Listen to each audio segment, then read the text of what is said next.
তারুণ্যের প্রতীক, শক্তির প্রতীক।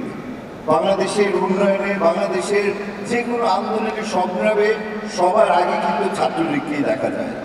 সেই ছাত্রলীগের একটা এত বড় অনুষ্ঠান, এবং আমাকে যখন সাদ্দাম আর ইরান এখানে আমন্ত্রণ জানালো, মনে হলো যেন সব কিছু ছেড়ে হলেও এখানে আসতে হবে, এটা সবচেয়ে বেশি জরুরি। এসে মনে হলো যদি আজকে এখানে না আসতাম, জীবনে একটা অন্যতম বড় কিছু মিস করে ফেলতাম।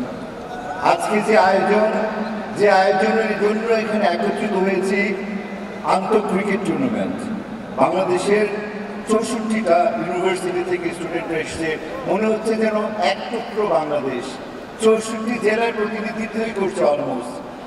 ইউনিভার্সিটির সমস্ত তরুণেরা এখানে এসেছে, তোমাদের জন্য শুভেচ্ছা, শুভকামনা। আমরা সাদ্দাম যদি কোথাও বক্তৃতা দিয়ে যায়, তারপর আসলে বলার খুব একটা কিছু থাকে না।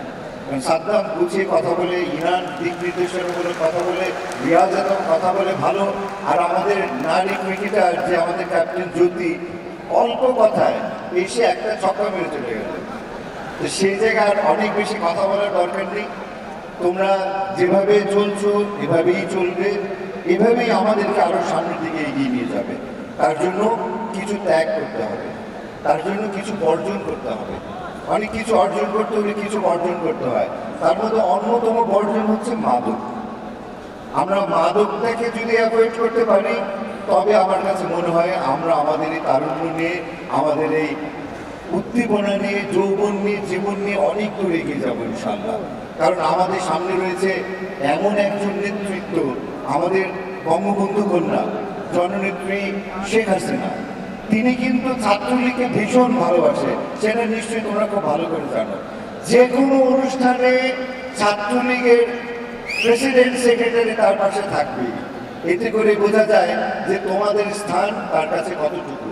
যে মানুষটা আমাদেরকে দিন রাত শ্রম দিয়ে, দিন রাত আমাদের কথা চিন্তা করে বাংলাদেশকে উন্নয়নের একটা রোল মডেল বানিয়ে দিয়েছে, সেই মানুষটা যাদেরকে পছন্দ করে তাদের একটা বড় দায়িত্ব হচ্ছে গিয়ে তোমরা যাদের রোল মডেল, তোমাদেরকে দেখে দেখে যারা আজকে রাজনীতিতে আসছে, তোমাদেরকে দেখে যারা আজকে এই খেলাধুলাতে আসবে, তাদেরকে নতুন পথ দেখাতে হবে।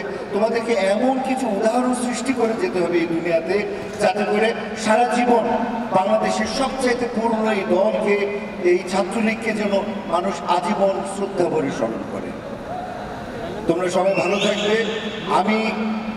আমি সবসময় আছি তোমাদের পাশে, কারণ আজকে এই তারুণ্যের জন্যই কিন্তু মাননীয় প্রধানমন্ত্রী আমাকে বাংলাদেশের সবচেয়ে শ্রেষ্ঠ আসন ঢাকা 10 আসনের নৌকা আমার হাতে তুলে দিয়েছেন।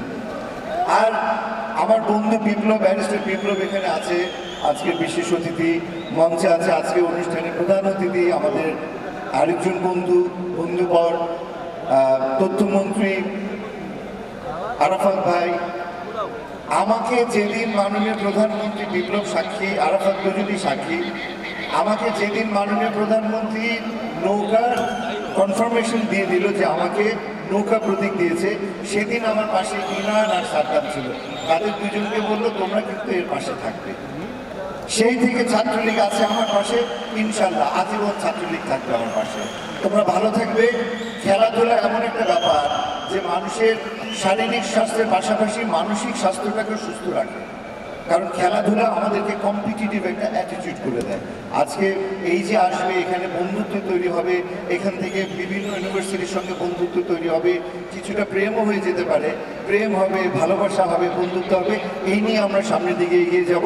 সবাই ভালো থাকবে, সুস্থ থাকবে, আমার সাথে থাকবে। আমি কথা দিয়েছি যে ঢাকা 10কে 10-এ 10 করে তুলব ইনশাল্লাহ। ছাত্রলীগ যদি যেভাবে আমার সাথে প্রথম দিকে ছিল, সাথে যদি থাকে, পাশে যদি থাকে, তবে অবশ্যই আমি ঢাকা 10কে 10-এ 10 করে তুলব। জয় বাংলা, জয় বঙ্গবন্ধু।